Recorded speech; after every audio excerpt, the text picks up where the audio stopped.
ติดตามประพันธ์โดยพระไพวันมาลาวงศ์และก็ขออภัยมายังนักประพันธ์เพราะว่าข้าพเจ้าจะได้มีการเปลี่ยนแปลงเนื้อก่อนเล็กน้อยซึ่งจะเป็นแนวใดนั้นขอเชิญทุกท่านติดตามรับชมและรับฟังได้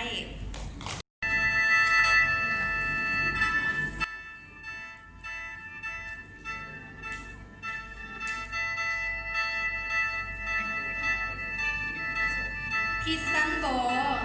ที่น้องแอบหักอายปองไฟมาเป็นแฟนความหักมันบ่มีพรมแดนศาสนาและชนชั้นมีไผ่น้อจะมากันกลางตัดแบ่งแย่งหักบ่ให้น้องหักอายประคองไกลกอมกันอายคือฟ้าสูงทรงสันสวรรค์มิงเมืองแมนอยู่ดินแดนดาวดิ่ง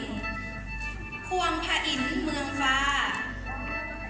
น้องนี่นะลูกสาวนาจนให้ได้แต่มองแลล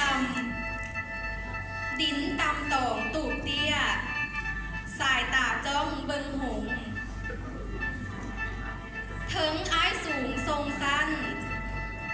น้องยังไฟฝันหาหวังป่องเด็ดดวงทรงแนบสวงอกน้องถึงจะฝืนอาญาขอกฎหมายออกคำสั่งออกหมายขังขู่ฆ่าก็ยอมแท้เราตายหรือว่าคนอย่างน้อง